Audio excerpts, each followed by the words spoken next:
welcome to those of you who have joined so far. My name is Kling. I'm a professor at Cornell University. I work in the area of environmental economics, and I'm super interested in integrated assessment modeling of all the sorts that GLASSNET folks are doing. And so I'm really excited to be here to welcome you and to participate in this use case workshop that is the second of two of these use case workshops.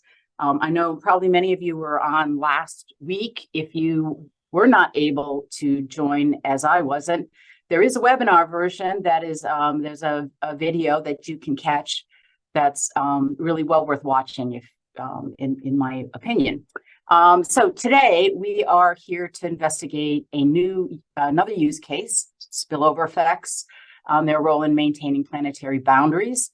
Just by way of motivation, in case this group needed more motivation than it already has about the importance of planetary boundaries, just noted to the group that I happened to see that there is a Science Advances new update on planetary boundaries, and unfortunately we seem to be moving in the wrong direction. Happily, we're going to hear a little bit more about that work from Dieter Gerten in a few minutes. So with no further ado, welcome, and I'm going to ask that each of the presenters go ahead and introduce themselves before they present, and just by way of, before I finally turn it over, just by way of road mapping, we'll have about an hour to hear about the work, and then in the second hour we hope to spend time with informal discussion. We both have a formal discussant. I'll chime in with some Q comments and questions, and then we want to open it up for Q&A with everybody. So please be thinking what you want to learn, what ideas and suggestions you have, and we'll get to you once we've heard from the team. So with that, let me turn it over and welcome you again.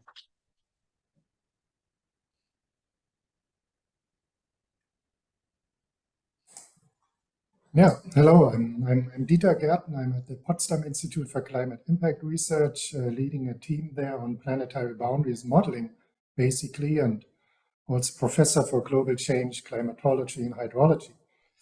And I wanted to give just a few minutes of background information on those planetary boundaries, because that was the entry point for defining this project that we are discussing today with Tom, who visited us last year.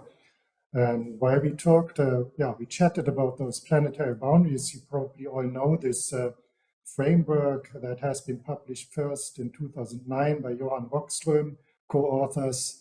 Then an update followed 2015 by the late Will Steffen. And now just yesterday by Catherine Richardson, another update to which we also contributed a bit of modeling, actually. And all these publications have these iconic figures at the core, and you see that they change in layout, but also change in terms of the dimensions or the number of planetary boundaries that are crossed. So it's 6 out of 9, according to yesterday's study. And you can move on, Iman. Slide, and just to remind you what the planetary boundaries are. So for 9 interacting Earth system processes, such boundaries are defined, and they all together delineate the Holocene status of our planet. So you see the list here of what the 9 are, and the Holocene is considered a safe operating space because it's the only known period on Earth where human civilization of billions of people could prosper and survive. So that is a criterion probably that we should not leave the state of Earth and not transgress any of the boundaries, because that might have dangerous consequences to the Earth system and then also to societies. So there is a precautionary principle here. Put the boundary as low as possible in terms of the knowledge that we have about these 9 processes to avoid any surprises, detrimental developments, feedbacks that might happen, and anything like this.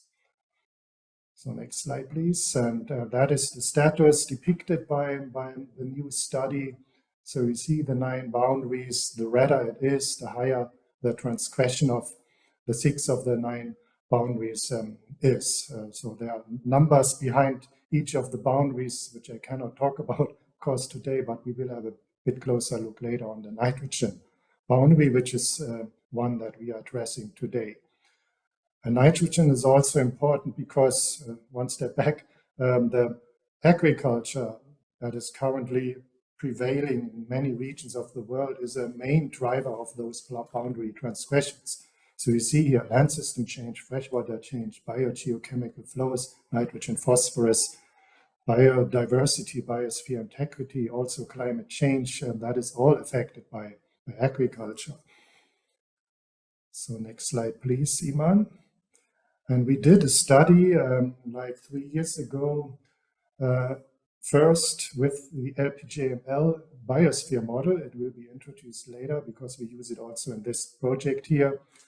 We simulated the status of 4 of the boundaries that are important for agriculture. And you see on the left-hand side, they also have a spatial pattern.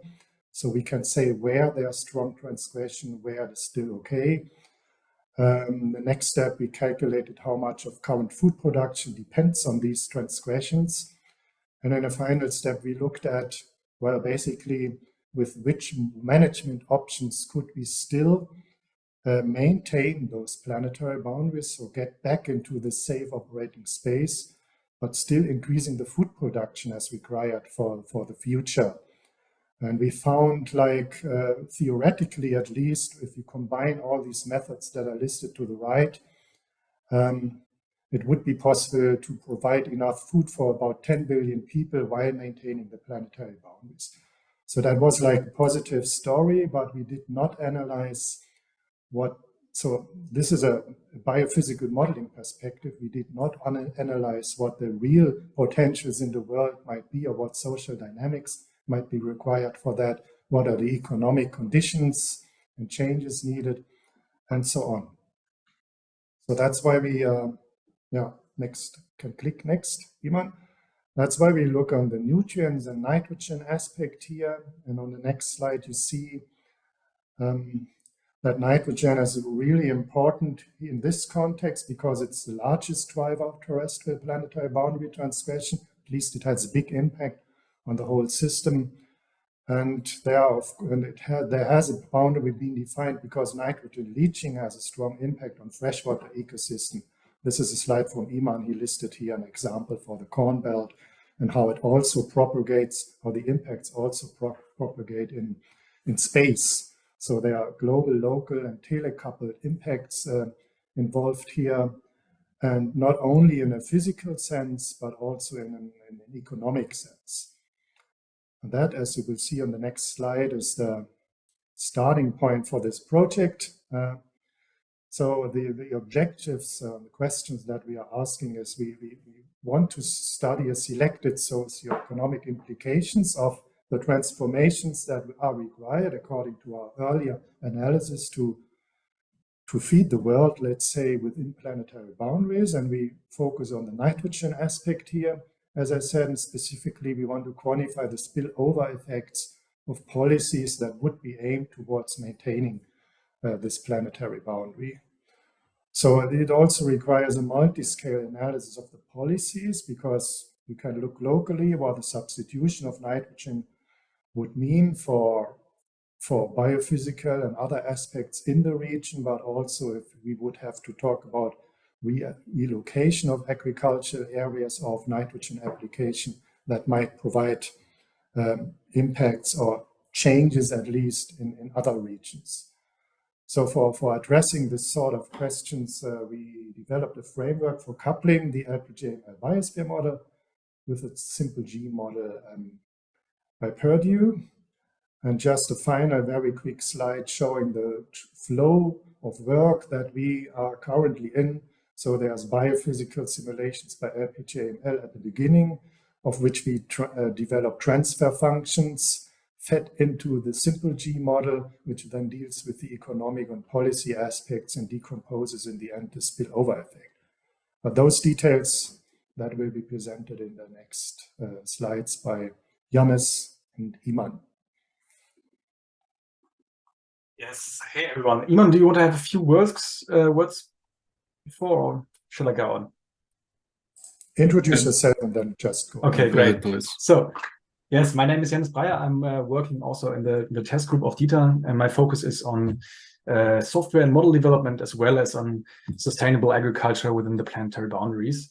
And yeah, as said before, I'm working with the LPGML model. So LPGML stands for Lund, Potsdam, Jena Managed Land Model.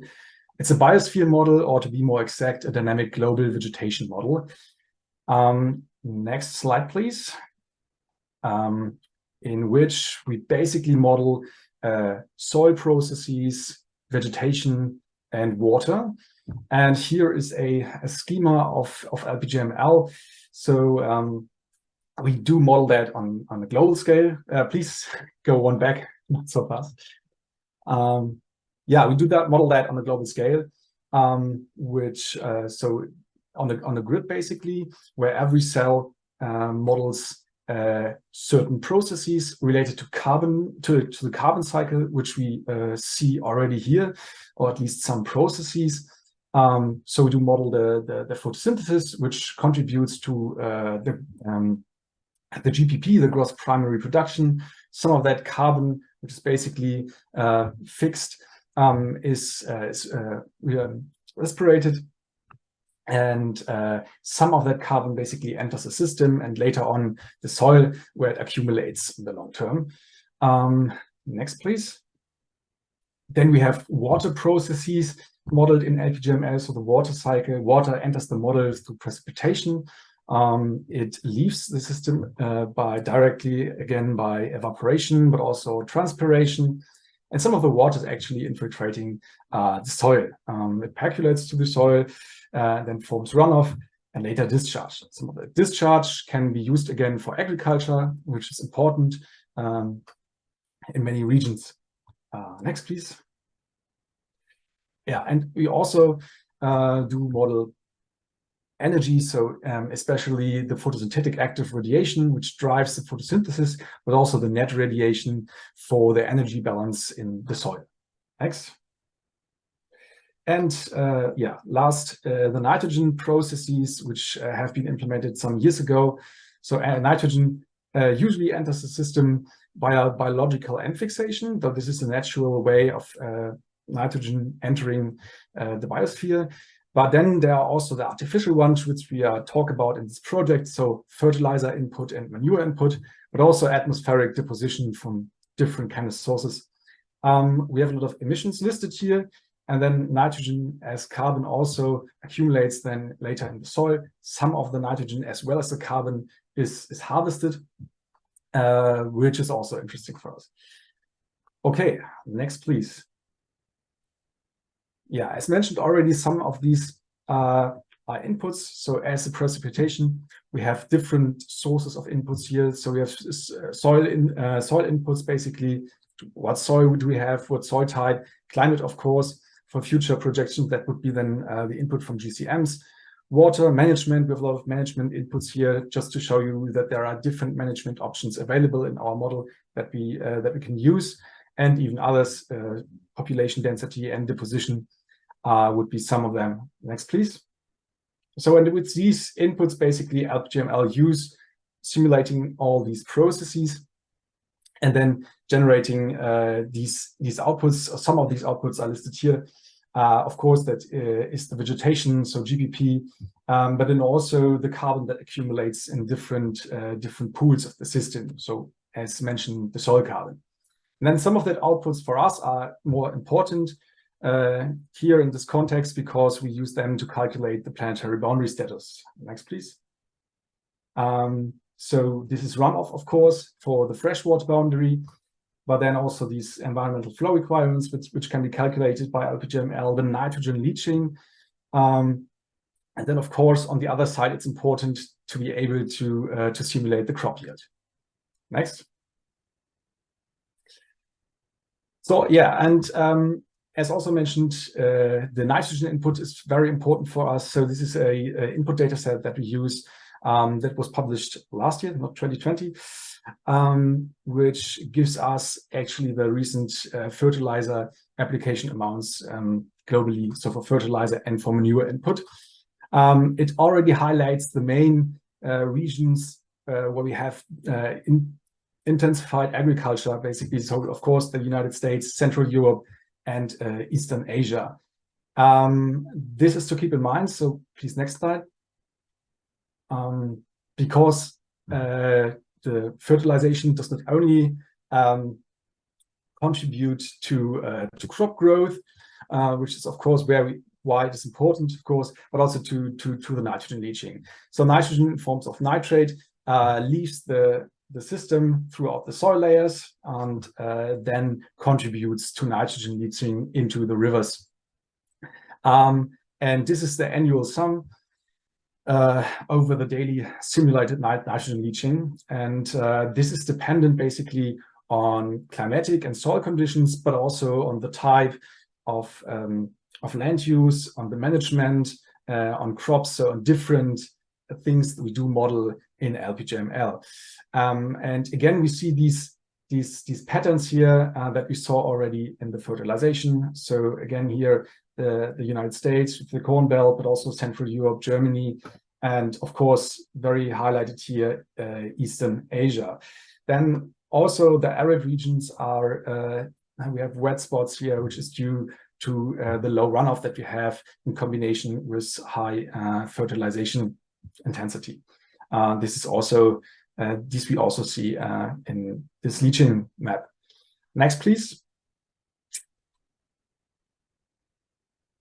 And then, of course, using that leaching, we calculate the planetary boundary status for the nitrogen boundary. We use the recent definition after Schulte, Üpping et al. And De Vries et al. From the last years, where it basically says that we have the safe zone, so the safe operating space, in a cell until an annual leaching of 2 milligrams of nitrogen per liters in the runoff.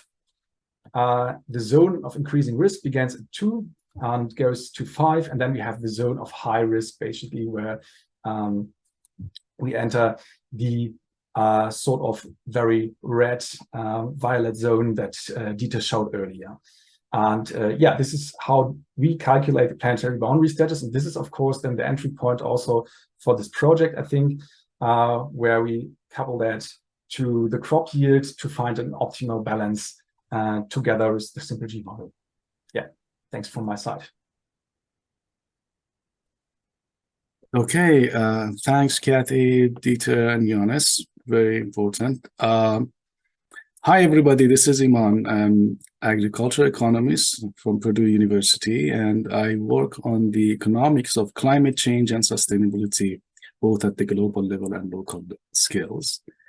For my work, I need gridded economic data, which is very difficult to obtain. So I usually work closely with scientists to have a better understanding of the problems and get helpful information to inform gridded economic models. And here I'm going to illustrate how we inform economic models with the help of biophysical simulations that now is coming from LPGML. And this is the work following my colleague's work, Jinglu, that is out on ERL right now. So what is the question?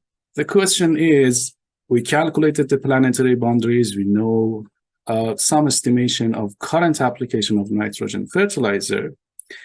We like to study the economic impacts of a scenario in which we restrict the application of fertilizer to the boundary limit.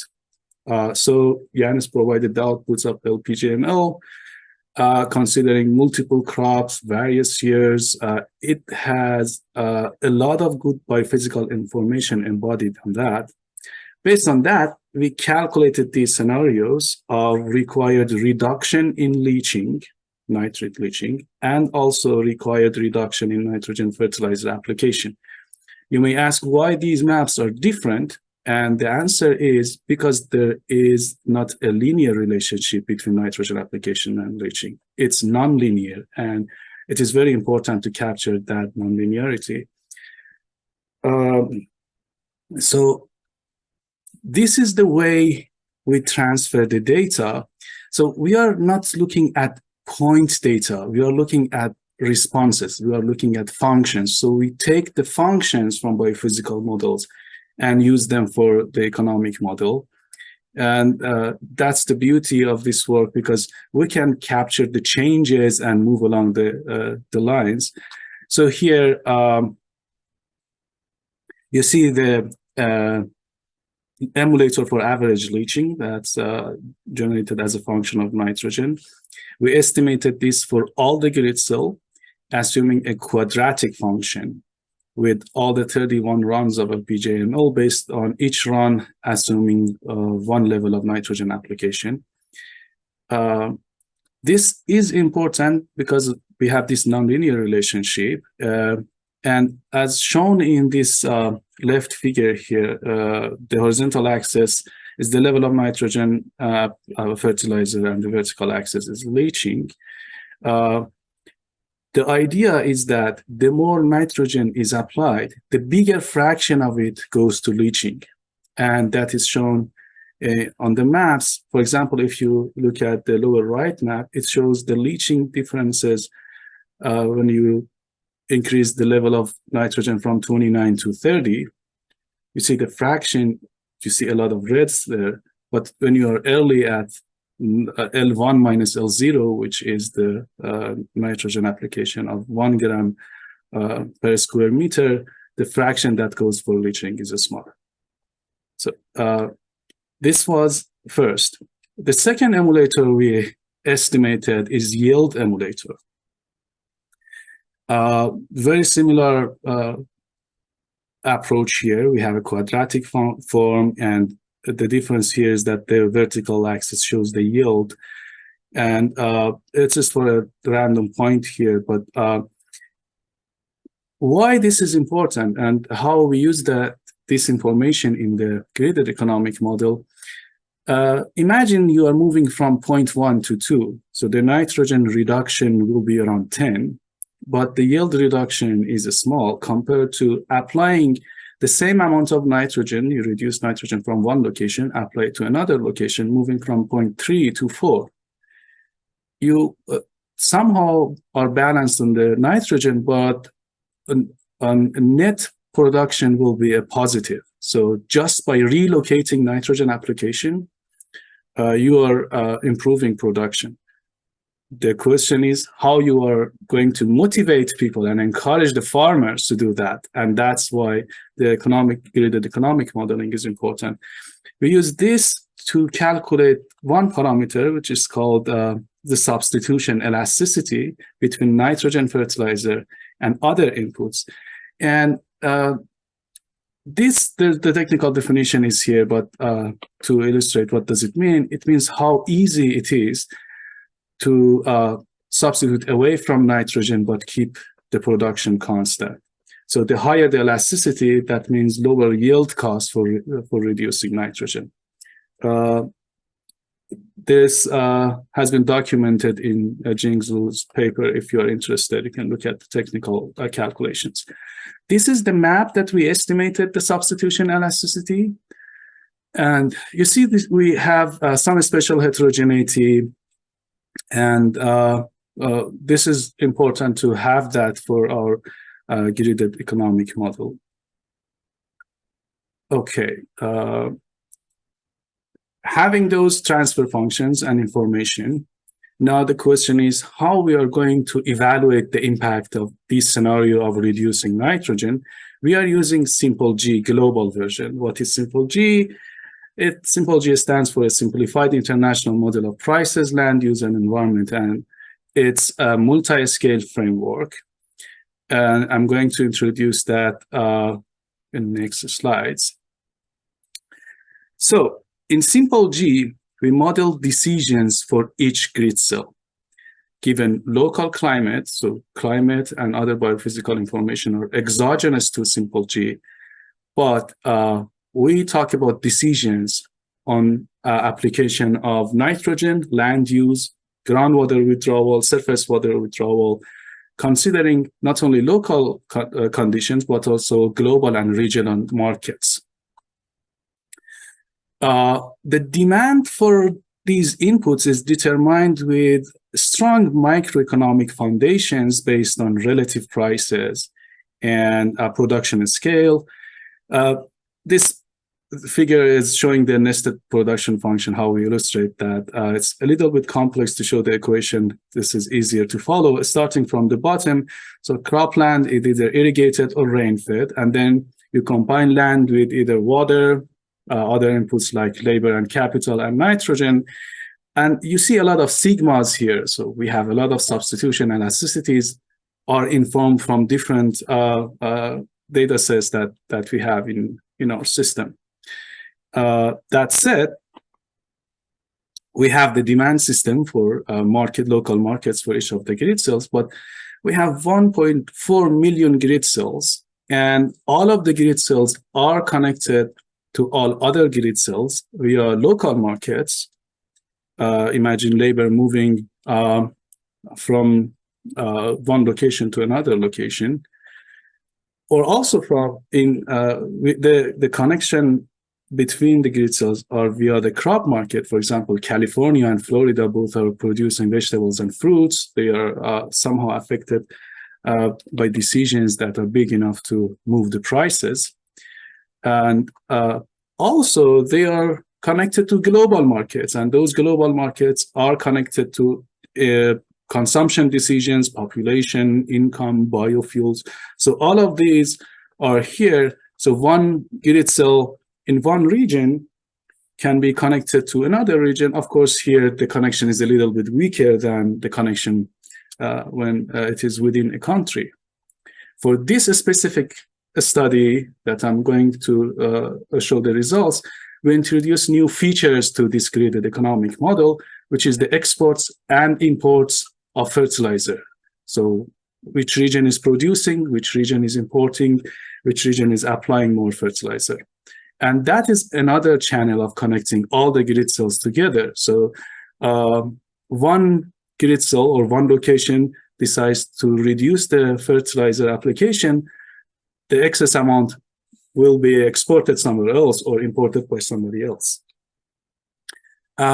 Just to show you some initial values, of course, we need equations and numbers to inform those parameters in those equations. We have the value of global agricultural production is around $5 trillion. And the value of fertilizer applied for that is around 200 billion. We calculate the share, it's around 4%. What does it mean? It means even if you increase the price of fertilizer, nitrogen fertilizer by 100%, the impact on food prices will be maximum 4%. If there is no other changes. Usually it's lower than that because you see a lot of changes and adjustment. But also there is a heterogeneity between producers and users of nitrogen fertilizer, as you see here. So let's look at the results. Before going to results, reminding you of the scenario. We have a scenario of nitrogen fertilizer reduction at the global level for all the grid cells. And we want to reach the boundary limit. How we apply that, we want to calculate the amount of economic instrument, tax or subsidies required to motivate people to get to that point. We calculated the results, and here is what you see. On the map, you see some green and red. Green means increase in nitrogen fertilizer application. Red means decline in percentage change. Some locations, you see 80% reduction in nitrogen application, which is significant. Of course, within each region, for example, in China, at some places you see increase, and some places you see decline. On average, at the global level, there will be decline in nitrogen application, nitrogen fertilizer application and production. So the whole point here is that there is a spillover effect from target locations to non-target locations, and there can be issues regarding stress on water and land, which we calculated next. Here the pattern on crop production is very similar, but the magnitude of the impact is lower because there are a lot of adjustments and decisions that are made that reduces the impact. And there is a non-linear relationship. You remember the yield response to nitrogen, just we are taking the nitrogen away from those who are on top of the curve. So there will be little cost in terms of yield cost, but the reduction in nitrogen will be bigger. Going to the water, again, the pattern is similar, but the magnitude is smaller. The point here is that on target locations, water withdrawal also can decline or increase depending on different forces, a scale effect or substitution effect that we have here. So it is worth to look at local stresses. So I map those to the locations that are currently stressed, having currently stressed groundwater, like in India and United States. So there is opposite forces here that we need to consider. The same for cropland. So cropland, at some places we see deforestation, biodiversity loss, which are important. Here, the magnitude is even lower than water and production, and the reason is that usually we see less movement and flexibility in terms of cropland compared to other inputs of production. And again, if you overlap this to the currently stressed area, there's some positive and negative overlaps. Let's decompose this and calculate the significance of a spillover effect. How big are those? Imagine there is no spillover effect, no change in farmer's decision, and assume a linear yield response function. So we have this quadratic form, but assume there is linear relationship. If you consider that linear relationship means basically no substitution. You just keep the ratio of nitrogen to output constant. There will be 21%, almost 21% reduction in global food production. Some disclaimer, these numbers are not final, we are working on them, but it is in the ballpark. If you consider those substitution effects, just moving along the nonlinear curve, the substitution from nitrogen to other things, that means increasing irrigation water, probably some rain-fed irrigated conversion, expansion in irrigated area, and sometimes just lowering the rent. You put some pressure on one location, farmers try to adjust, so there will be lower rent payment, and that absorbs the shock somehow. So these are different local responses that absorbs part of the shock. So that 21%, around 10%, half of it will be compensated by local responses. And if you consider spillover effects, moving to other locations, expansion in other locations, and changes in labor movement or fertilizer market exports and imports, at the end, the final impact on global production is less than 1%. And this is a surprise.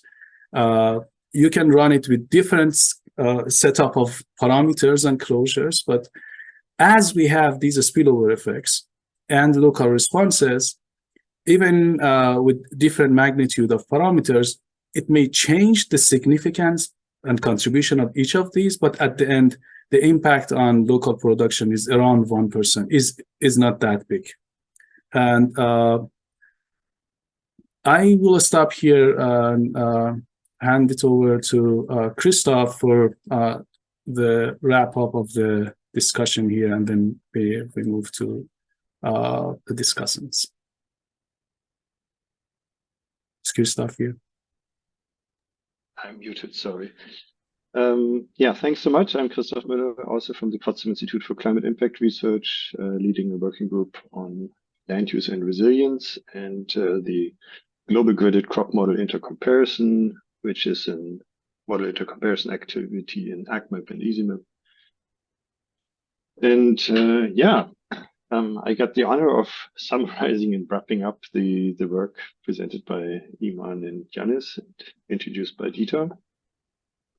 basically, well, you've seen that nitrogen is an important feature in the planetary boundary discussion, and with a very strongly exceeded input level. And at the same time, we all know that nitrogen fertilizer is a key input in agriculture production. So there needs to be a solution that kind of maintains the functionality of agriculture production. And we've shown that reducing nitrogen can help to stay within the safe operation space of the planet, and that there are local environmental benefits from such reduction of nitrogen inputs. But that comes at a price, basically, that also seen locally, that food prices would increase, food production would shift and be affected by such measures. And also at the global level, we see the benefit of lower emissions from the production of nitrogen, the overall lower nitrogen pollution, of course. But there are new sustainability stresses because the water and the land inputs are changed according to these elasticities that Iman so nicely explained at the beginning. That this has to be supplemented. The reduction in nitrogen has to be supplemented by other inputs in order to maintain the overall production. So what we could demonstrate is basically this moderation of the overall impact through the local adjustments and remote spillovers, and that is remote in terms of space, but also remote in terms of other dimensions of the sustainability challenge. And if you move on, Iman, to the next slide, please. So from that, we can basically conclude that the limitation of nitrogen fertilizer application is a necessary aspect, but it's not sufficient to address all the planetary boundary problems, of course.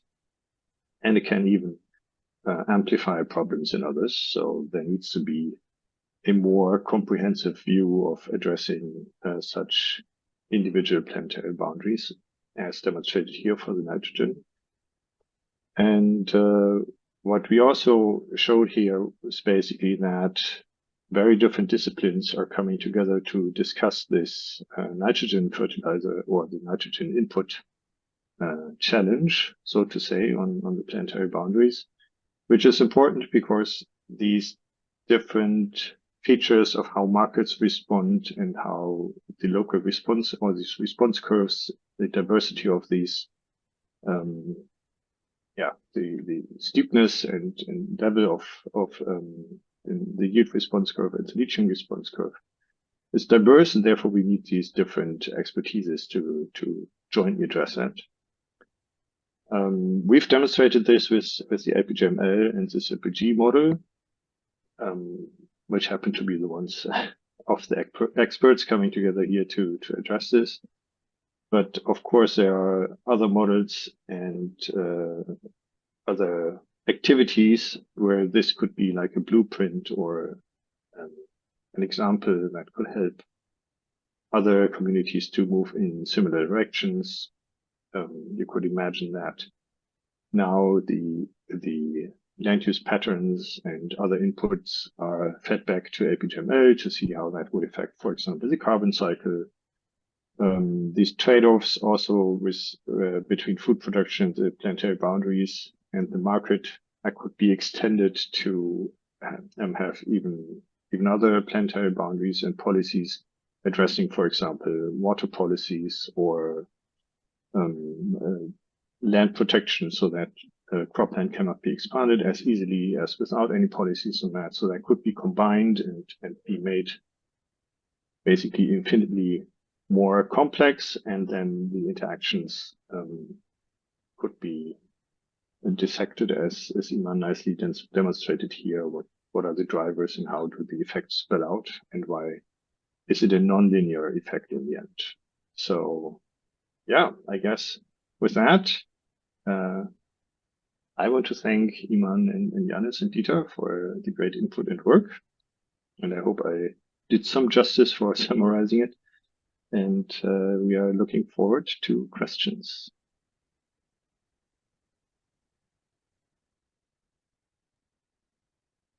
Great, fantastic. Thank you so much. With that, I'll invite our discussant, Chris Kucharik, to introduce himself and share his thoughts. Great, thanks, Kathy. Buddy, my name is Chris Kucharik. I'm a professor at the University of Wisconsin-Madison in the Department of Plant and Agroecosystem Sciences, and I just wanted to first congratulate the team on this awesome work. This is not easy to do, coupling these biophysical models with economic land use models. So I just really want to applaud this group for taking that step forward and pushing forward on this very, very important work. So thank you so much for that and inviting me to comment a little bit. Being a modeler myself, I know it's easy for people to throw ideas out there that are virtually impossible to tackle. So please take these comments and ideas that I have and don't think that they're absolutely necessary. They're just things that have come up while I was listening and reviewing the slide deck a couple days ago. So my first bit of feedback is whether down the road there's any room to add phosphorus into the analyses, given the tight coupling of water quality issues due to agriculture often being attributed to both nitrogen and phosphorus together. They move completely differently through the environment. They're completely different sources sometimes. So that's just one thought or idea of how maybe this work could be improved. Second was related to, models like LPJ, you're trying to cover a global landscape and crops everywhere, and that's difficult. I made a decision a long time ago not to try to do that, given the difficulties involved in trying to do global crop modeling. But this is more in the nuts and bolts and how, the transparency and how the model has been evaluated, maybe calibration and maybe uncertainty in the results and whether or not that could be presented. It may come up in the future as people think about how to apply such results to a more local to regional scale and whether or not the results truly are applicable. And I know that's taken a little bit out of context because this is a global to local global type of connection, but it's just some of the questions that I've been often asked as a biophysical modeler of cropping systems. Third would be whether the percent change in leaching required, which is based on the concentration or the ppms or the milligrams per liter, might that be more difficult for some to understand who are used to working on a mass basis? Obviously, you have to connect to the planetary boundaries, and you have to set these in terms of a concentration due to the connection to safe drinking water standards and what organizations like the EPA in the United States have set as limits there. But if you look at the map that was presented and you see the percent reduction needed in places like the Northern Great Plains or Southern Canada, where it's really dry in that, and I'm just wondering whether there needs to be a pairing of the results on a mass basis also presented in tandem with that. And then my last point is kind of this fascinating interplay maybe between irrigation and the nitrogen cycle. Obviously, excuse me, some places that are limited in terms of their precipitation, in terms of growing crops, have irrigation being applied.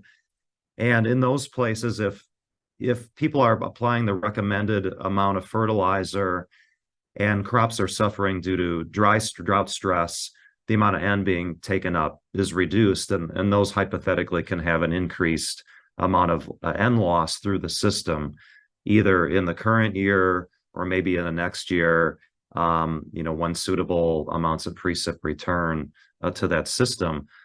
But we know that, if you add more irrigation water to the system, that'll increase NPP of those crops and will effectively pull more N out of the system, which could effectively reduce the amount of N loss from those systems. And there's probably some sort of a sweet spot where, you know, if you're on the low end of precip and irrigation, you've got elevated N leaving the system.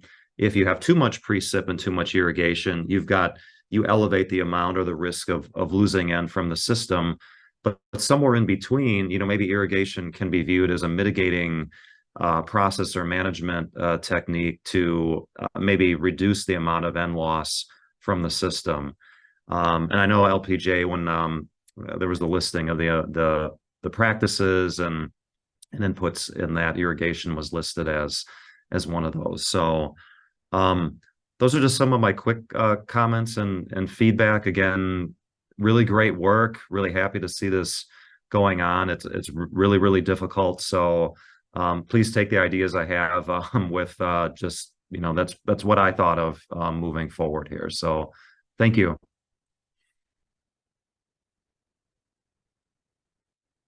Thanks, Chris. That's lots of good comments and food for thought. I think while it's still fresh in everybody's mind, how about we get a few reactions from answers or responses, a little comment discussion from any of the team. And then after that, I'll make a few remarks before we open it up for full Q&A.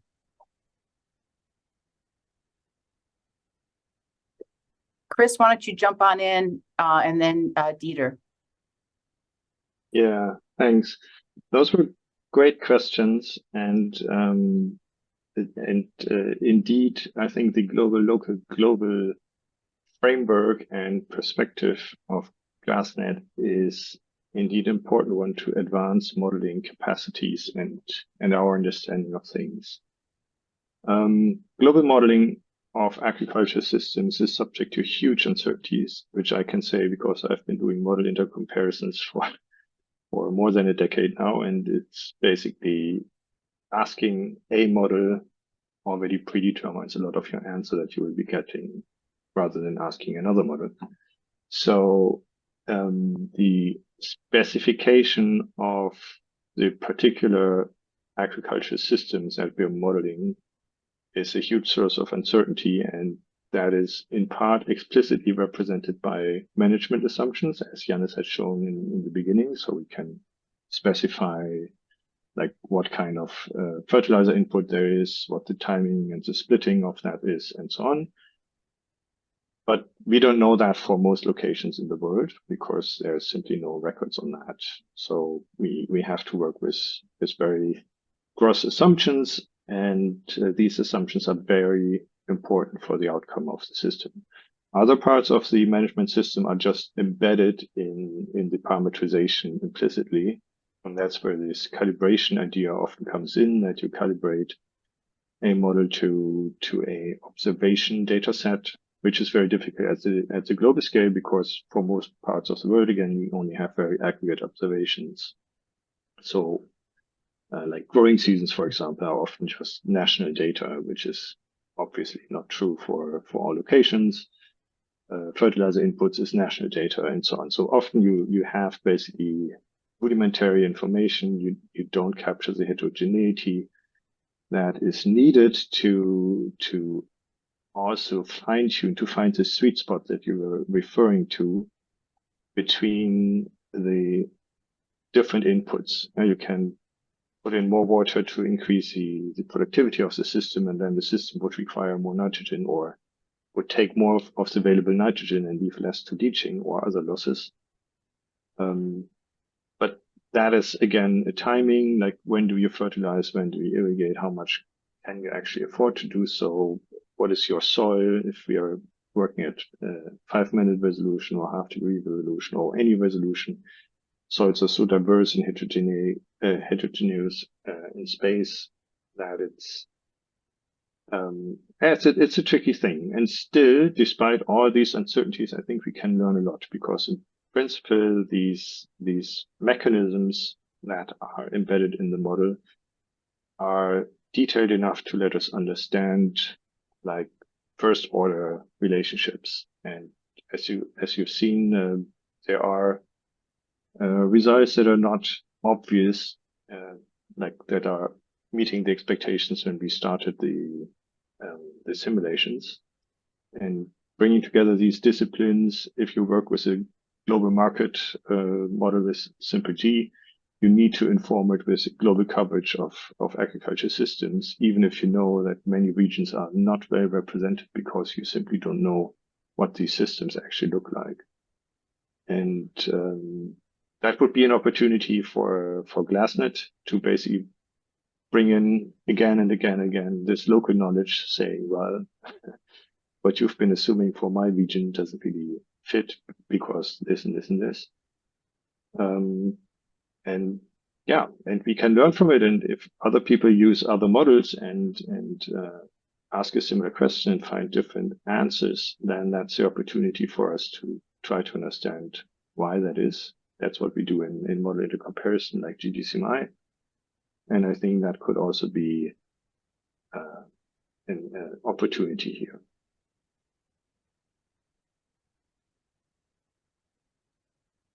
Great, thank you, Christoph. Apologies, everybody. We lost a discussant, but we didn't lose both of our other two discussants. So after we have this conversation, Monika Zurek will add her own thoughts. So apologies for messing that up. I see Dieter, and then Tom's hand is up. So please go ahead and unmute in that order. First, to add on this regional aspects of, there are no studies that try to interpret the planetary boundaries in a regional context. So with better models, better numbers and data to do it at a finer scale. That sometimes also leads to how do these planetary boundaries connect to regional policies. And that could involve in the end also like changing the boundary definition locally to make it in agreement with the actual qualities for nitrogen, for example, going on. So there is room to explore the planetary boundaries in regional contexts, but that kind of work is only starting. But the end is of course a global framework, but still the question is how can different regions with their different problems and so on may help to maintain the planetary boundaries. There are also studies that allocate certain shares to certain regions and so on. So that's more like what's called the planetary boundary operationalization and translation work, where studies are going on. And then I just wanted to highlight the irrigation example you mentioned in the end. That is a good example that we need to consider different or all the planetary boundaries as a whole. So you might irrigate and then reduce the pressure on the nitrogen, but you would have to take care that this freshwater boundary or other critical thresholds are not crossed. So that is would be a good example to look deeper into. Very interesting to explore the relationship between these two boundaries. And I think a really next step is in the boundary research, planetary boundary research, is to exactly examine such interactions of the planetary boundaries. So what happens is one is crossed to the status of another one, but also what happens to the status of other planetary boundaries if you focus your management only on a particular one.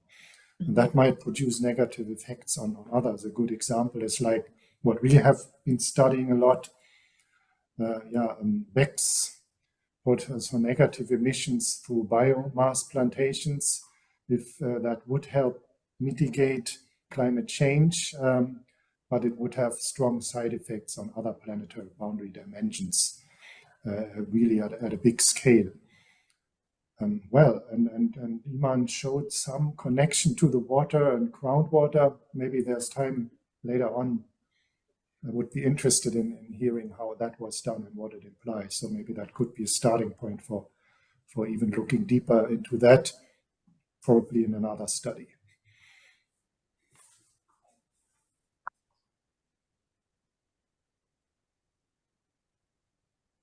Shall I jump in, Kathy? Well, thanks for the presenters.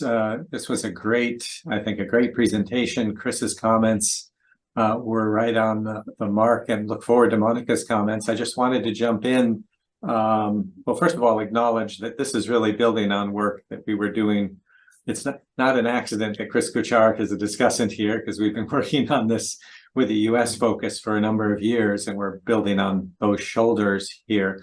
But I did want to point out that kind of a maintained hypothesis in this simple G model is that farmers are maximizing profits and minimizing costs for their output. So if there's scope for adjusting, for getting more out of the nitrogen by adjusting their, excuse me, their irrigation timing, we're assuming they're doing that. Of course, there's year-to-year variability within the year we aren't taking into account here, but in a sense, that is part of a profit maximizing strategy. If you irrigate a little more and can get more out of the nitrogen, we're kind of assuming that is taking place. I understand there are many criticisms about actual nitrogen applications by farmers, but that is an assumption in this model.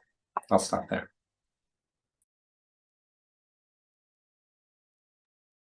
Great. I think that's a good, a great spot to stop. And I'll now invite Monika to unmute.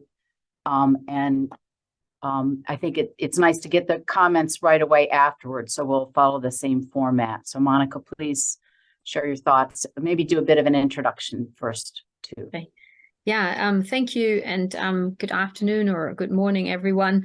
So my name is Monika Zurek. I'm a associate professor and senior researcher at the Environmental Change Institute at the University of Oxford, working particularly on food system transformation, both in terms of working a lot with stakeholders and policymakers around how should transformation look like, what are transformation goals, how should food system look like in the future? So I work a lot with future techniques and a lot of participatory methods around food system assessment, food system futures, and also negotiations around food system change. And so this is a little bit the perspective I want to bring in. I would directly say, so I'm not part of GLASSNET, so thank you very much for inviting me here, as I find the things that you're discussing really fascinating and very pertinent to some of the policy discussions I'm involved in. And I directly want to say I'm not a modeler. I'm a policy person and working, as I say, a lot in the participatory policy space around transformation processes. So as that, of course, I'm looking at this a bit more, so to say, taking a step back, what does that mean from a policy perspective, and how can this enhance a lot of the discussions we currently have in the UK, in Europe, but also globally on food system change and the implications of that for for, in this case, planetary boundaries. So I do have a couple of questions, and then relating both to the specifics, and actually Dieter was already answering quite a number of my questions that I had about modeling more than one planetary boundary, and basically the interactions or spillovers from changing management practices in order to keep to one planetary boundary, in this case the nitrogen boundary, and the impacts this might have on other planetary boundaries, because that's something that a lot of stakeholders I'm working with are often very interested in, or often point out, is that we are trying to do the good thing on one end and then might be getting ourselves into trouble on the other. And so from a policymaking perspective, that is a really important aspect that a lot of people want to know more about.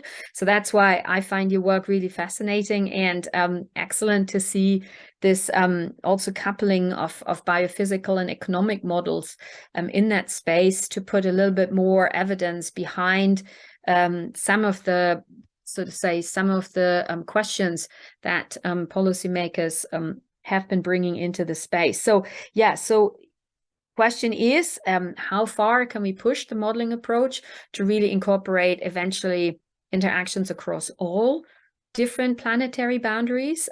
So that would be a question, and And how can it help us best with maneuvering the trade-off management discussions we have in the policy space a lot around food systems?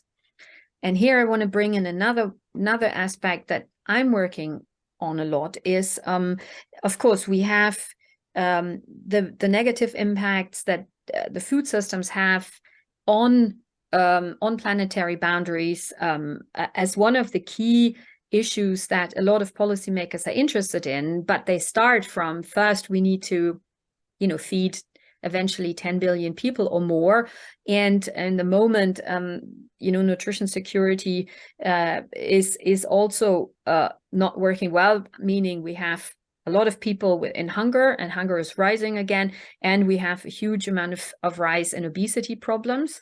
And so the question always is, can we address the two together? And what are the implications of changing dietary patterns then, both in terms of health and in the environment? And so my question is, can we with these type of modeling approaches, particular if I see that food prices might be rising in certain parts of the world, if we are trying to keep to the nitrogen planetary boundary. So a lot of policymakers are then asking, so what are the implications for my region? There are a lot of regional differences, and are the poorer regions where food prices are really important for the economic survival of a lot of the poorer segments in a society, if their prices are rising higher than they are maybe in the areas that are currently more wealthy, that has huge equality implications. So can you say something more about these regional differences with respect to some of the things that are really important for food system policymakers, i.e. prices, and how can you do this? And then maybe as a last question that I had was, how can you bring in other type of management options, for example, cover crops, and particular leguminous cover crops that could also provide nitrogen? Can you bring that into the way of how you're modeling nitrogen fertilizer changes? And does that have any effect on basically, restricting the leaching of nitrogen? Can you model that in the model so that there's this whole debate around wider management changes towards more regenerative practices, where a lot of people are talking about these kind of cover crops? What could you say here? Then also with respect to impacts of these management changes on other planetary boundaries, let's say biodiversity, because you're increasing agricultural biodiversity by bringing in more cover crops into the system. So these are just reflecting on what I've heard, a few questions that come often to us in, as to say, the link between science and policy making, where I'm playing at. And so it would be great to continue the debate, because some of these discussions are currently left a little bit in a let's say, I would say, evidence-free space. Is maybe said it a bit too hard, but the evidence that you can provide would be really helpful eventually in helping with these trade-off discussions that a lot of policymakers in the food system space are facing right now. So let me stop here then, maybe, and then thanks again for inviting me to this really interesting debate. Thanks, Monika. Again, let me invite the team to respond to questions and comments.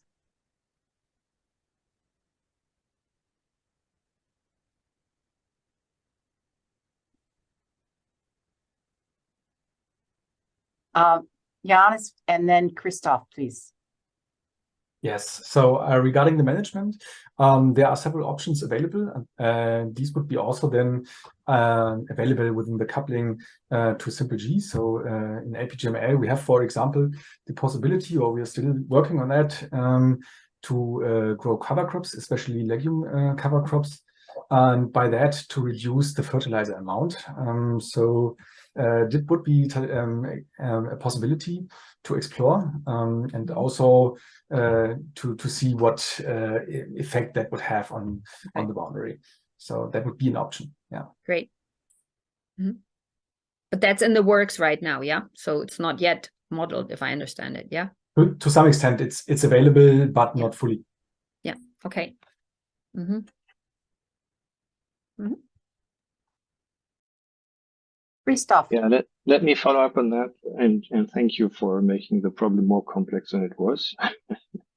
Which is true, and agriculture is a great example of how systems are interrelated, and indeed respecting planetary boundaries has nothing to do with food security and people go hungry or not being able to afford a healthy diet or suffering from obesity or all these things that are related to food systems, and agriculture production is a part in that.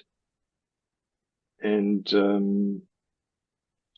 it highlights the shortcomings of all these different approaches nicely, which is not a good thing because it's indeed more complex and difficult to address.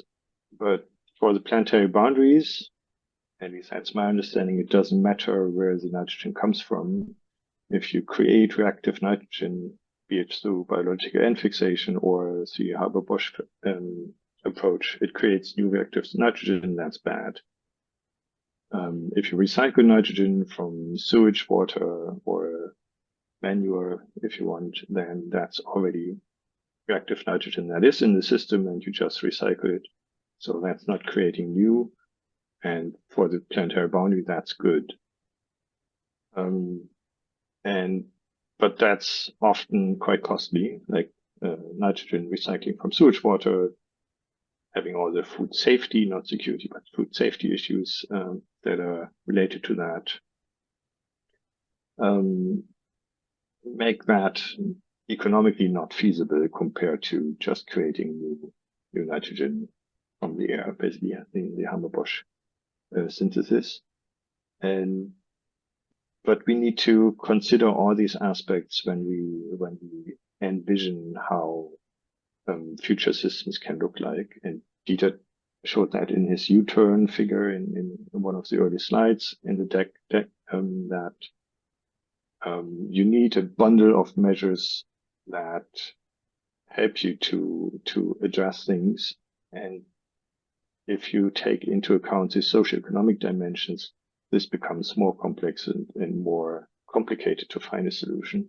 And that's also why this is so great to have Simple G as an economic model together with a biophysical model.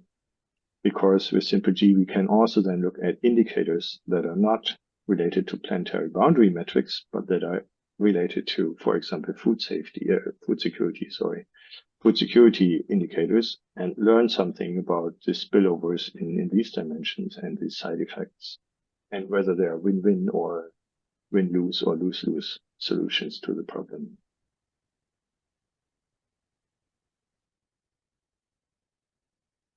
Yeah, Dieter, please. Just quick comment on Monika's question about boundary interactions.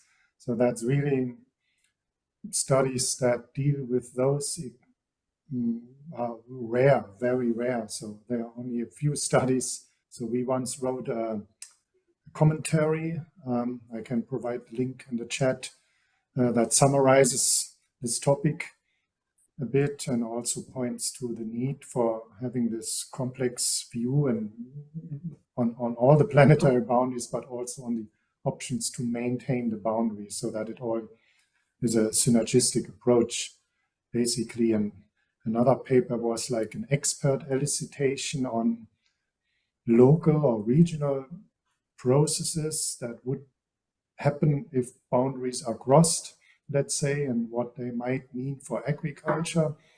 So that's another study that only tries like qualitatively look into this. What we need are quantitative studies of all kinds that address this topic, because it would also verify the planetary boundaries framework, because The basic idea is that we need to consider all dimensions as a whole, but it's not exactly proven yet, or only in a very fragmented way. The paper that came out yesterday does it in that it looks on how climate change and land system change or deforestation interact. And so we find that there's a strong interaction between the two. And for example, if we would have kept deforestation rate lower or at the status of like the 1980s, climate warming would be lesser, and so on. So that means we have to look at the forest and also at the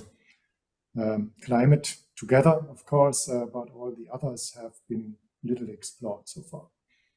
So I can provide the link of those two papers that give some overview on this, where the discussion currently stands. Yeah, I think that would be useful also for a lot of policymakers that are playing, so to say, in the different spaces, but never bring the thinking across different planetary boundaries together. And then, as I say, if I then put in some of the socioeconomic variables in the food system and thinking about also the way of how people think about change in the system and who holds the power to change the system, I think these kind of evidence would really help with some of the discussion. So yeah, great. Thank you. May I have one reaction? I cannot raise my hand, but I don't know, for some reason. Thanks, Monika, for the comments. Those are very, very interesting and reminds me of Tom Hertel here is teaching a course at Purdue. It's called Feeding the World Sustainably. And it's covering a lot of questions you asked with a simple approach. And one of the good aspects of that course is considering food waste, food loss, dietary aspects, and also sustainability. So there are two different, they talk a little bit about trade-off and synergies between those two. But I think that is very important that people be aware of these, and thank you for bringing that. So in terms of possibility of answering these questions, we have the tools to answer a lot of these questions, and I believe there is more interest in this work. But the main message of this workshop for policy and policymakers is that if you are talking about conservation, don't worry too much about the food security impact at the regional, at global level. So what we want to say is that the final impact on food production and the final impact after all of the adjustments on food prices is small. But what does it mean? It means that there will be some local adjustments. So probably some job loss. People have to move from agriculture to other sectors, from one location to another. Or there can be a little bit of income reduction for farm workers, landowners, and some places of the world, as you said, the equity is important. So landowners are not rich. The only asset they have for their life is their land. So that is very important, of course. And I think this tool, Simple G, has one unique aspect compared to a lot of other economic models, and that is having especially resolved model. If you look at economy on average, everything is fine. But when you look at these geospatial differences, as you said, these are very important to capture. And another point is that most of the assumptions behind a lot of modeling world is that everything following a normal or uniform distribution. But most of the equity and sustainability problems are about tails of the distribution. People who are obese or too poor, or sustainability, people who are applying a lot of nitrogen, groundwater. So these are tails of distribution that they need different modeling approach. I think if we can deliver that message that this kind of modeling approach is important and we can capture a lot of interactions, this is useful. One final comment and reaction on that. So we have been talking about this on groundwater space. and we wanted to publish a paper with a friend, a hydrologist friend. And we said, yeah, the final impact on food production is small. He didn't believe us. So we had to do a lot of uncertainty analysis, doing thousands of runs and model simulations. At the end, he said, okay, yeah, let's go publish it. And after we published that paper, there was Ukraine war and a pandemic and a lot of things. And studies, by the time that these events happening, they say, well, everything will be bad. But at the 1 year or 2 years after, we look back and we see at the long run or short run, the final impact is small, and that's mainly because of these interactions. I will stop here, wait for other questions. Monika, please. Kathy, if I may, no, Iman, this is really going to the heart of a lot of the, so to say, work that I'm involved in, and it's in one sense really heartening to see that actually in the long run the impact is not going to be that bad as a lot of people see, so to say, seem to think at the beginning. The issue, though, then when you move into the policy making space is, number one, the regional differences. Yeah, so who's going to be hit and how, and who has to pay the cost at the beginning.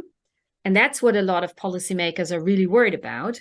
And then the other issue that is the time difference, yeah, or the time dimension. You know, when will you see actually the leveling out of the impacts after maybe a spike? You know, like we've seen it with some food prices after the Ukraine war. And I think that's where the difficulties, the political economy around change comes in. That we really.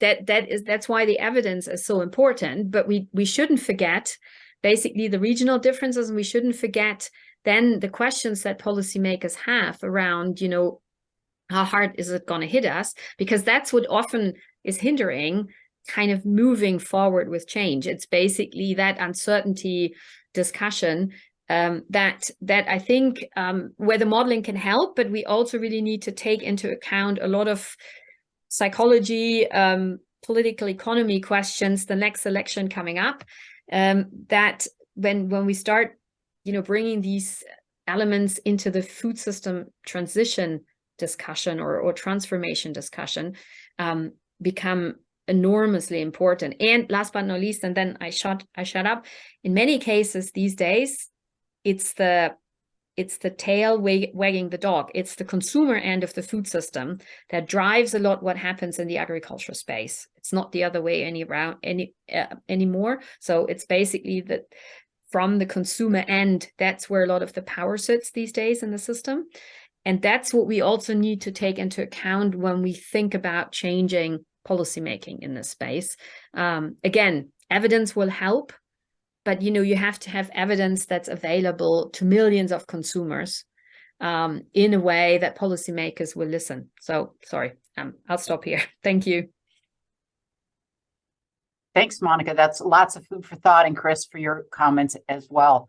I'm going to go ahead and I've been jotting all kinds of notes and questions. This has already been an incredibly fascinating hour and 20 minutes. So as I've been listening, particularly to the two commenters and the discussion, I thought I said that I had a couple high level things that I want to focus on that is somewhat going to be repetitive, I think, of what the discussion has already been. First of all, I want to start by saying what good news we've just heard. This is it's good news in multiple ways.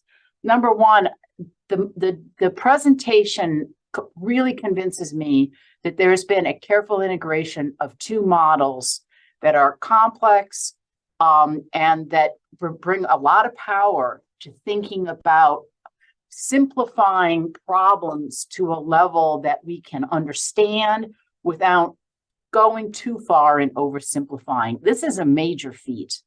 You know, the network of networks bringing together systems models of this nature and being able to do it and explain it in a way that is sensible and logical is really it's really remarkable.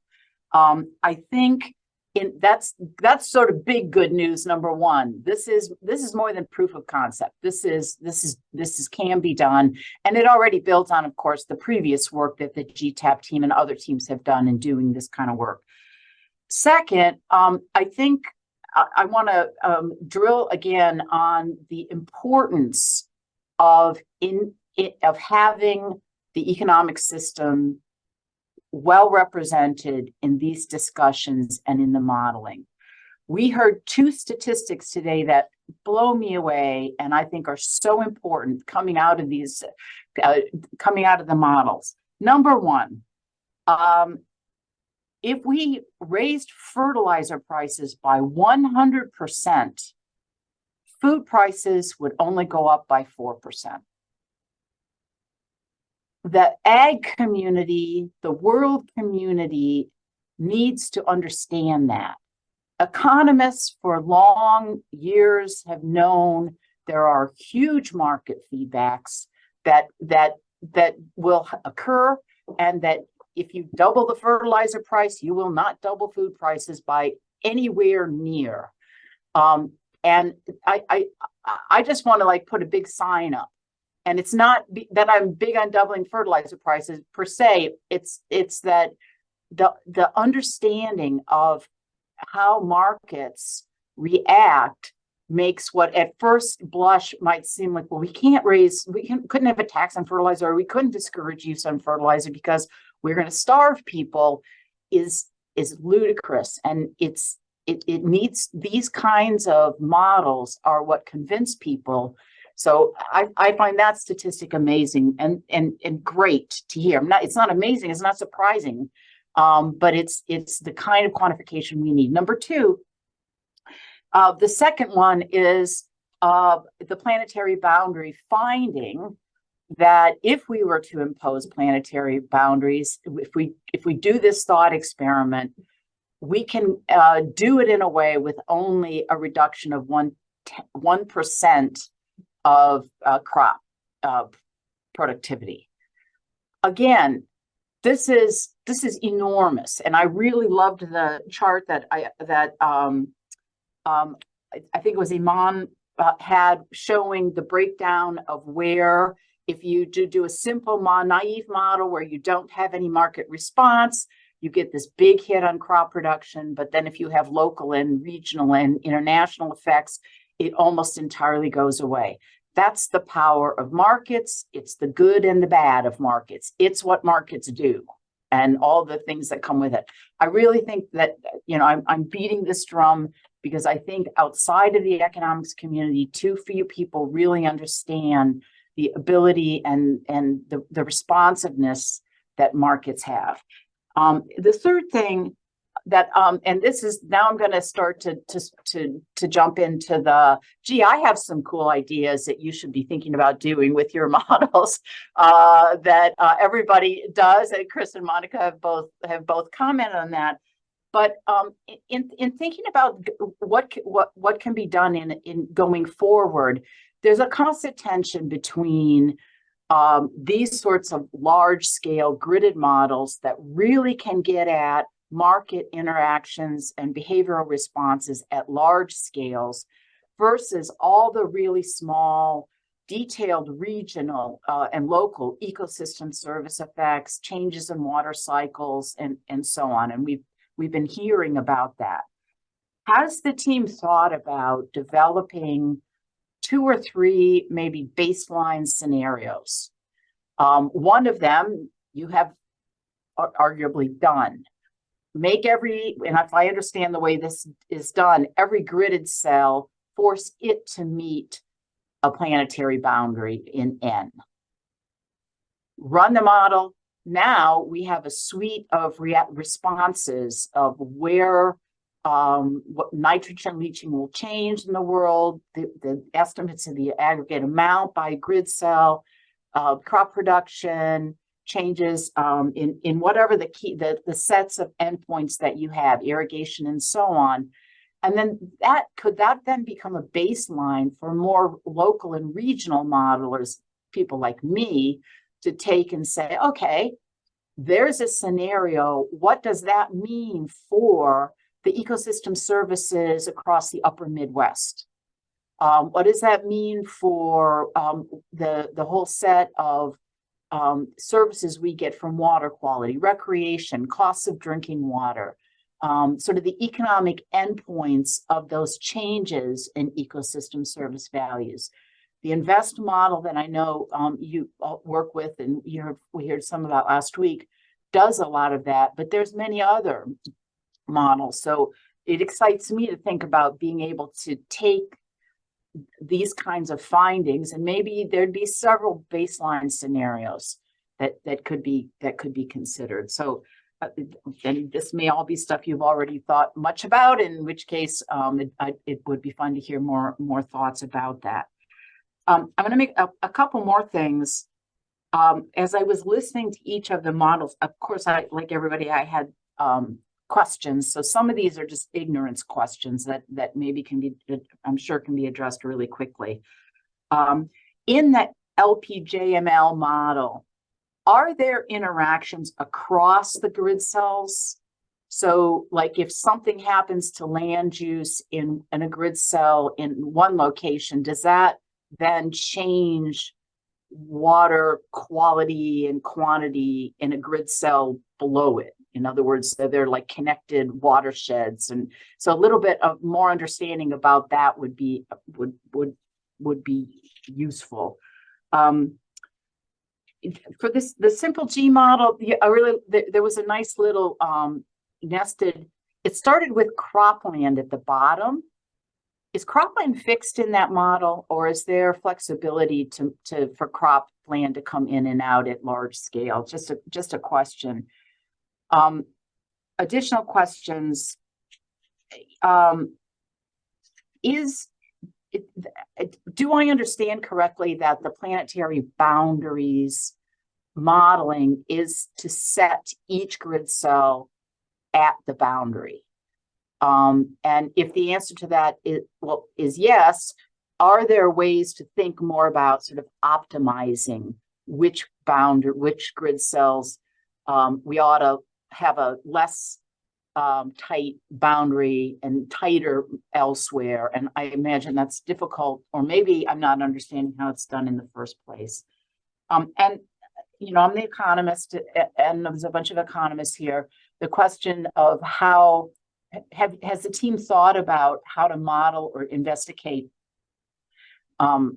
policy options that would get us to planetary boundaries? Like what are their thoughts about what would be the most efficient approaches, or even if we're not worried about efficiency, have you had any discussion about that?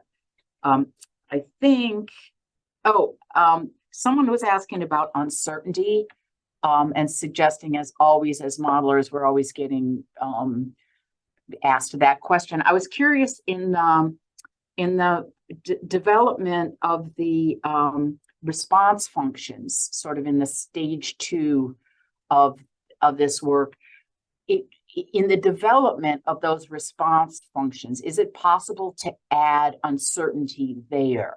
So through Monte Carlo type runs or something, that I'm just looking at your nice upward sloping or downward sloping crop and nutrient leaching. I wondered if there was a way to give some flavor of you have to figure out what form of uncertainty you're actually trying to measure. But that seemed like a place I was curious if you thought about that. And I think I'll end there. Also circling back to the earlier discussion, I think models like this are hugely valuable. I think their role is to augment and work with other models. And I think several of the team members sort of said that, so I'm really just repeating. But they can highlight some of the concerns that Monika raised. Where are we likely to see differential impacts? It's not in this model's purview probably to figure out ways to address that, but it is super valuable to know this is where we would most be disadvantaging people, And we're going to need different policy instruments to address those issues. We can't expect, one set of instruments to fix 20,000 externality problems around the world. We need to be very clear that each of these is separate. They are interrelationships which are essential to understand, and which this kind of modeling feedback, it really allows us to do. But that is a whole different thing than how we address those issues, what policies, what interventions. We're going to have a whole bundle of them that are local, in some cases, regional and national in others. So I'm going to stop there. Really fantastic and exciting work. Thank you for letting me be here. I see Geraldo, apologies if I said your name wrong, and then Tom with hands up. So let's go in that order and have at it. Geraldo.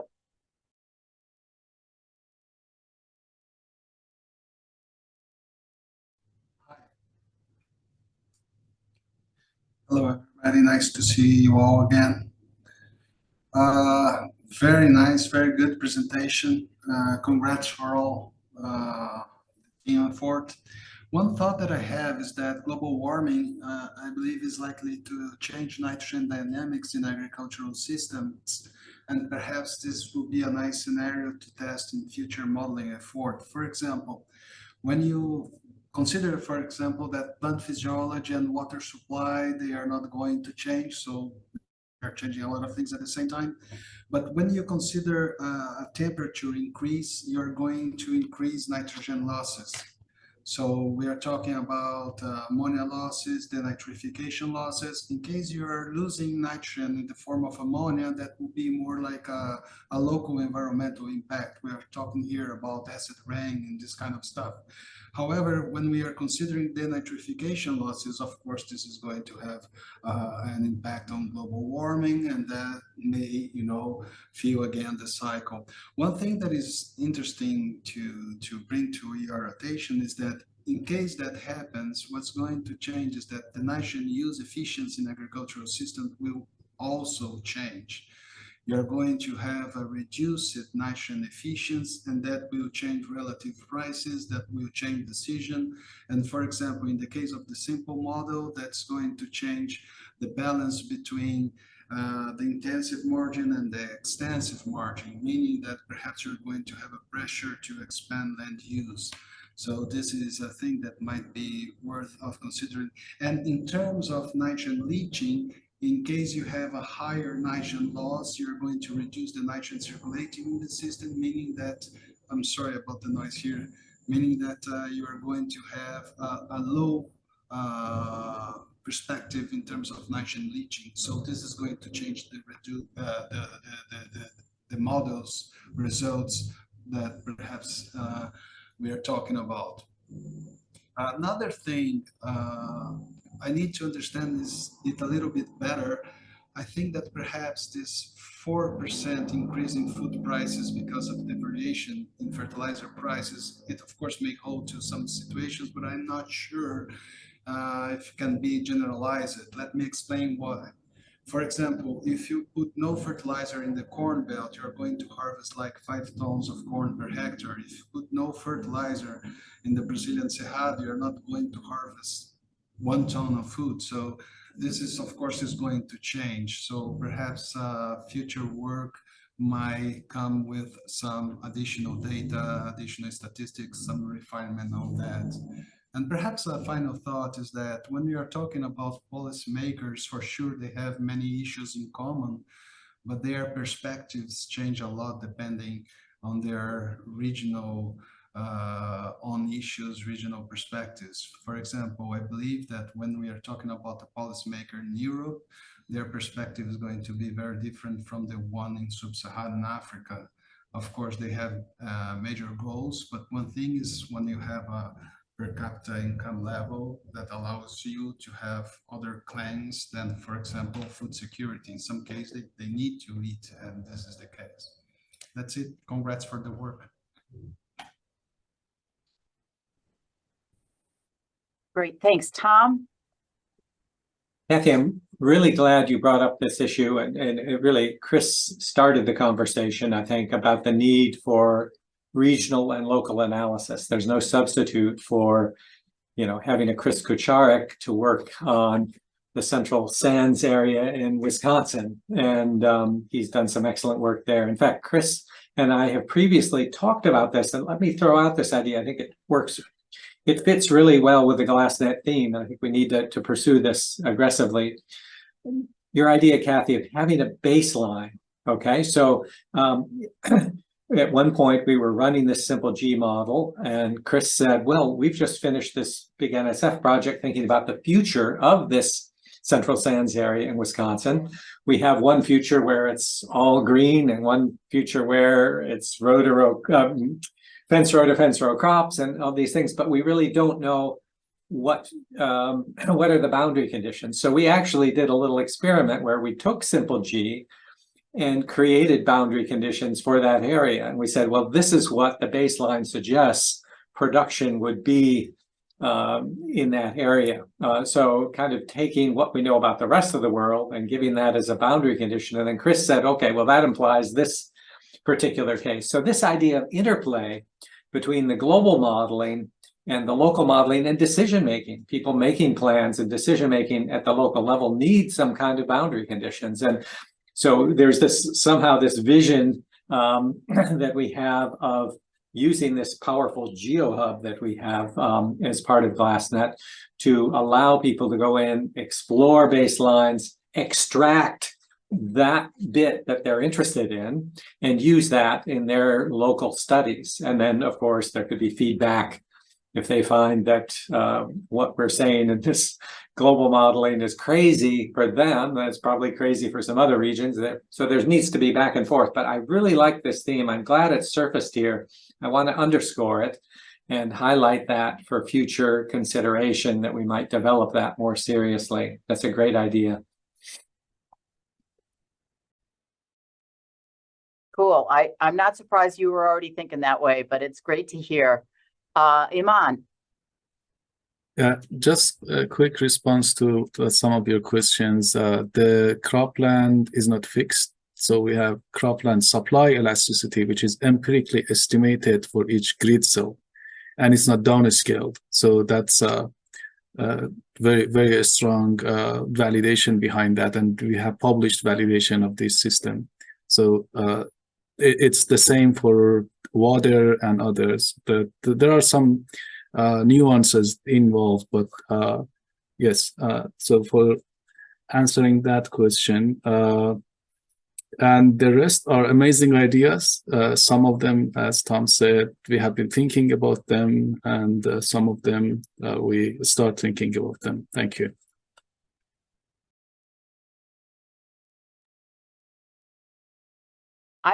Let's see, we have 15 minutes left, so we have lots of time. Let me just open the floor, invite anybody. Please raise your hand. Oh, Justin, your name, I think your hand was up before already and I missed you. But others, please queue up, raise your hand, and let's take advantage of our time with this great team. Justin. Yeah, thank you, Kathy. I actually wanted to refer back to something that you mentioned in some of your closing comments.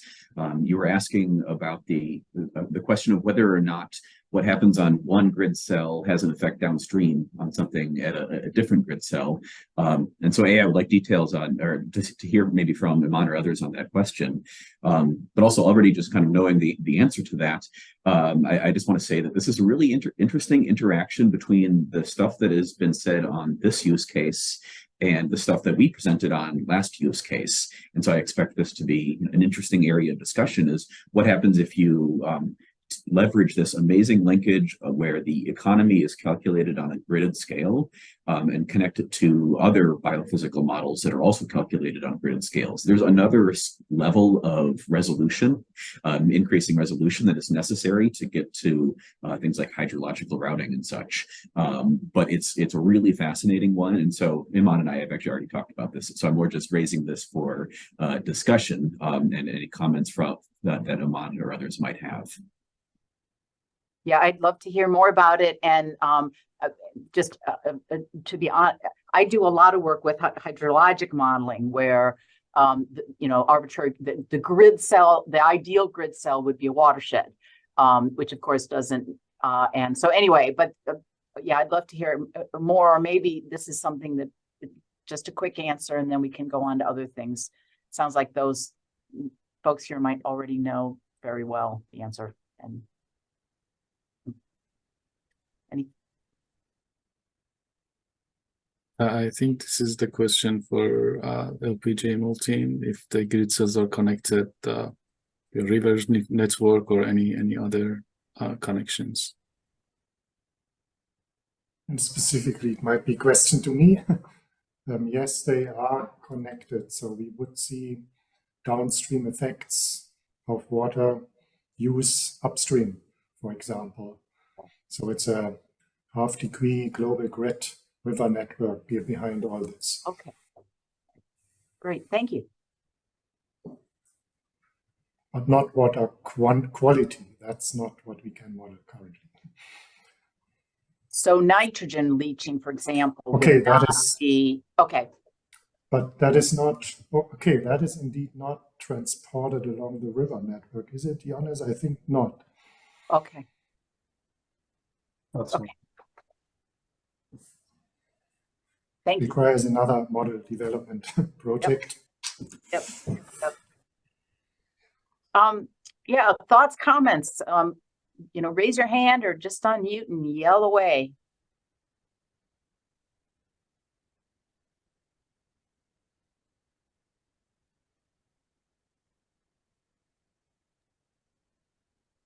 I just want to thank everyone before you drift off for an excellent session. The presenters, discussants, super valuable.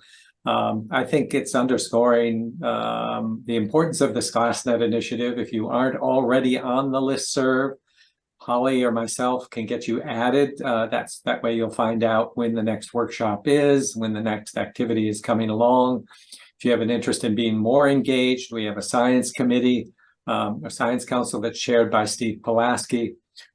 We will be meeting next month, our biennial meeting. It'll be our second biennial meeting. It'll be in Minneapolis. We'll be getting together there to think about what is the GLASSNET challenge. And this seems like the planetary boundaries work that was behind this discussion today seems like an ideal kind of challenge for the community to take on. So looking forward to your input, stay engaged, and there's opportunity to be more deeply engaged if you wish. So thank you.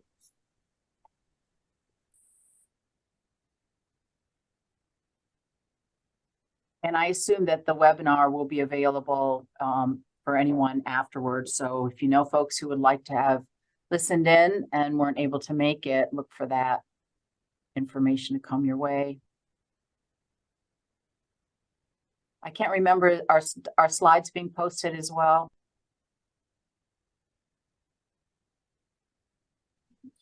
Yes, so I think the recording will have the slides. Well, it would want it, yeah. So the slides should be posted as well.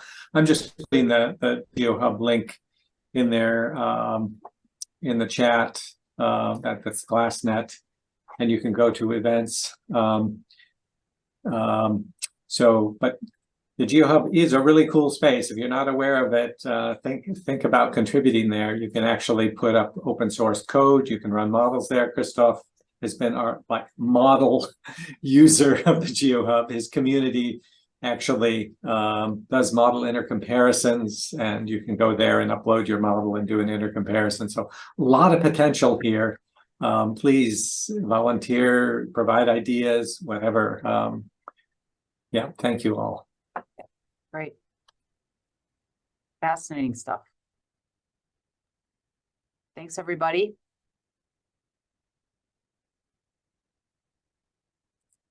And thank you too for discussing our study. All right. Keep tuned for more GLASSNET happenings and sign up at their website. So take care, everybody. Have a good day.